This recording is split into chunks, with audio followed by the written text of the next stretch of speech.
The wedding hall shimmered with golden lights, laughter, and the fragrance of roses.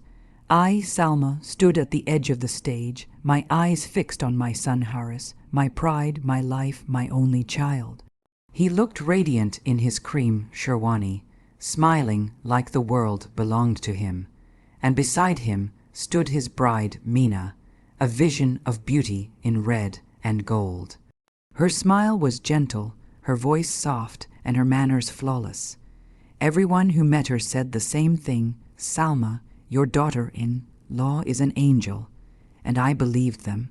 When Mina touched my feet that night after the wedding, I felt tears prick my eyes. "Ammi," she said sweetly, "I've always dreamed of having a mother like you." Her words melted my heart. I took her hands and kissed her forehead, whispering, "Welcome home, Beta. This house is yours too." Those words would soon haunt me. The first few days after the wedding were filled with laughter and celebration. Mina cooked with me in the kitchen, listened to my stories about Haris's childhood, and complimented every corner of our old but warm family home. She had a way of making people feel seen, admired, and I, lonely after my husband's death, felt comforted by her presence. But soon I began noticing things that didn't fit, small things. She would ask questions about the property, casual at first, but probing in nature. "Ammi," she asked one morning while serving tea, "this house, it's beautiful. Your husband built it, right? Is it under your name now?" I smiled. "Yes, it is. It's my husband's memory, his blood and sweat in every wall." She nodded thoughtfully, but didn't say more. Her smile lingered, but her eyes seemed to measure the room. A few days later, when Haris suggested moving into a new apartment in the city closer to his office, Mina disagreed almost immediately. "Oh, why should we waste money on rent when this house is perfect?" she said cheerfully. "Ammi will love having us here. We can all live together." It sounded sweet, considerate even.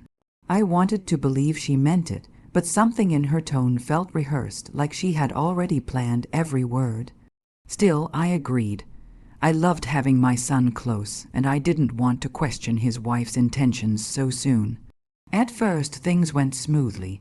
Mina was polite, always smiling in front of Haris. But when we were alone, her tone would shift ever so slightly, colder, sharper, like she was testing how far she could go. She began rearranging things around the house without asking. My late husband's photo frame disappeared from the living room shelf one morning. When I asked her about it, she smiled and said, "It didn't match the new decor, Ammi. You understand, right?" I said nothing, but my heart tightened. Then, one evening, as I was folding laundry, I overheard her whispering on the phone in the next room. Her voice was hushed but firm. "Yes, yes, she's old-fashioned but harmless. The papers will be ready soon. Once that's done, it'll all be ours." I froze, clutching Haris's shirt in my hand. The papers, ours. I wanted to believe I had misunderstood. Maybe she was talking about something else.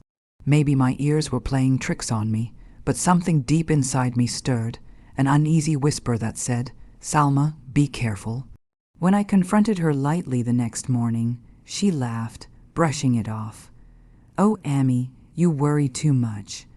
I was talking to my cousin about some work papers."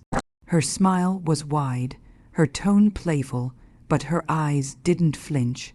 That's when I knew she was lying. The following week, Haris left early for a work trip. Before he left, he kissed my forehead and said, "Take care of Mina, Ammi. She gets nervous alone." I smiled, hiding my worry. That evening, as I sat knitting in the veranda, I heard the sound of a car pulling into the driveway. I looked up, and there she was, stepping out gracefully in a silk outfit, her makeup flawless, but she wasn't alone.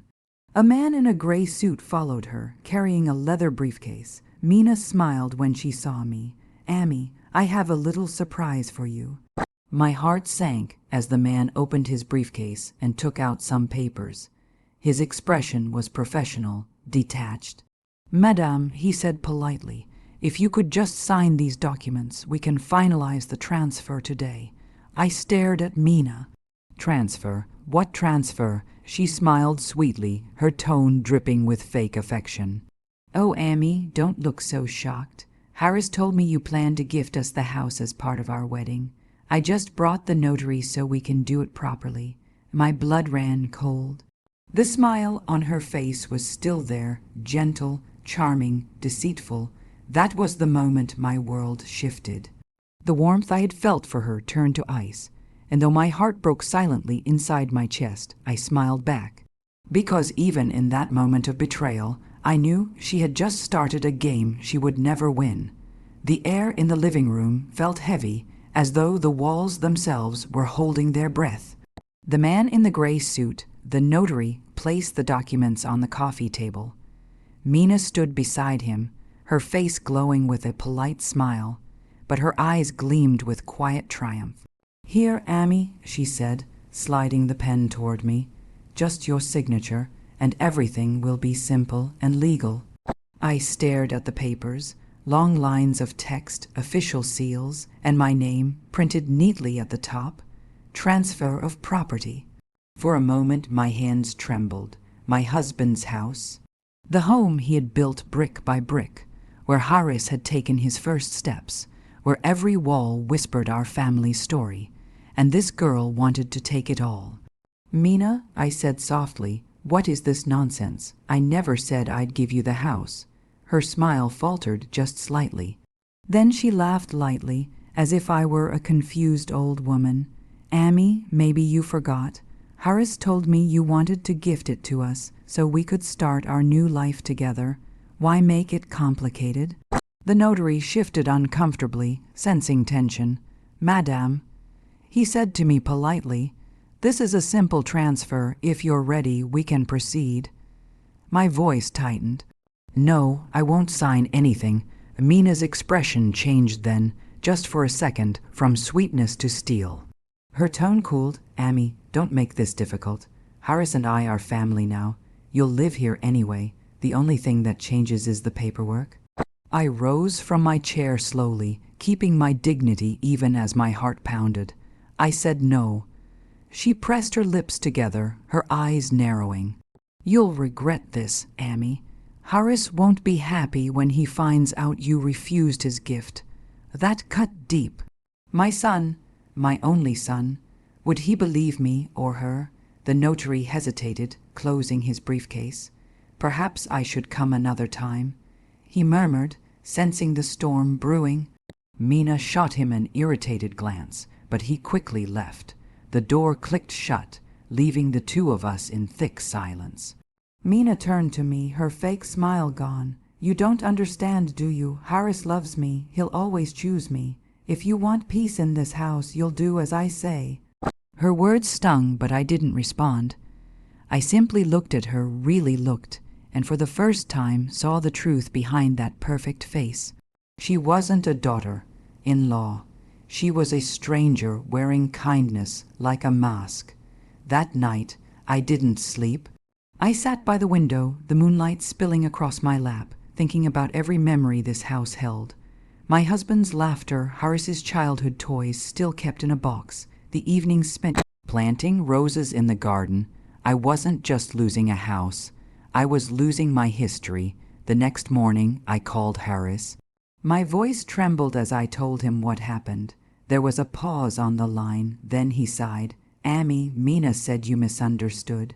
She didn't mean to pressure you. She brought a notary, Harris. I said sharply, she tried to take your father's house. Amy, please, he said, his tone weary. You're overreacting. Mina loves you. She just wants us to build a life together. Don't make things hard. The line went dead. Tears burned my eyes, not because of Mina's betrayal, but because of Harris's blindness. The son I had raised to be kind and loyal could not see through his wife's greed. Days passed in cold silence. Mina continued living as if nothing had happened, humming while she cooked, pretending to be the perfect wife. But sometimes I'd catch her watching me, calculating, waiting for another opportunity. One afternoon, she cornered me in the kitchen. "You can hold on to your house for now, Amy," she said, her voice dripping with fake sweetness, "but one day it will be mine, whether you like it or not." I looked at her calmly. "Maybe, Mina, but remember, what's built on greed never lasts." She smirked. "We'll see about that." That night, I lit a candle beside my husband's photo. "You always said patience is the sharpest weapon." I whispered, "Maybe it's time I learned to use it." I began making calls the next day, quiet, careful calls. To an old friend who still worked at a law firm. To a trusted advisor who handled my late husband's affairs. I told them everything, down to the last cruel word. Mina thought I was an old woman, weak and naive. She thought my silence meant defeat, but she didn't know that silence can also mean strategy. And as I folded the last of the documents that night, not for her, but for my own plan, I smiled faintly. If she wanted a battle, she was about to get one. After that day, I became a shadow in my own home, quiet, observant, and patient. Mina walked around like a queen, giving orders to the servants, redecorating the rooms, and changing everything that reminded me of the past. She believed I was broken, humiliated, defeated. She mistook my silence for surrender, but I wasn't broken. I was planning. Every morning, while she went shopping or met her friends, I sat in the old study with a cup of tea and my husband's files. My husband, Rashid, had been a wise man. He never trusted anyone blindly. He had left behind all the house papers, insurance documents, and a small black notebook where he had written the details of every property we owned. That notebook became my weapon. I called Faisal, my husband's old lawyer and a family friend. When I told him everything, he grew quiet for a long moment. Then he said softly, "Salma Apa, you were always too kind, but it's time to protect what's yours. I don't want revenge," I said. "I just want peace. I want to make sure no greedy hand ever touches my husband's home. Then we'll make it impossible," Faisal replied. Over the next few days, I met with him secretly. While Mina thought I was visiting the doctor or the market, I was visiting Faisal's office, signing documents not to transfer the house, but to donate it to a charitable trust under my husband's name. The trust would support education for orphaned children, a cause close to his heart. Once the papers were finalized, the property would legally belong to the trust, and no one, not even Harris, could claim ownership. I remember the last meeting with Faisal vividly. He handed me the final set of documents and said, "Once you sign these, the house will never be anyone's possession again. It will serve a purpose greater than greed." My hands shook slightly as I signed. It felt like saying goodbye, yet it also felt right. The home that had witnessed love, laughter, and betrayal would now give hope to others.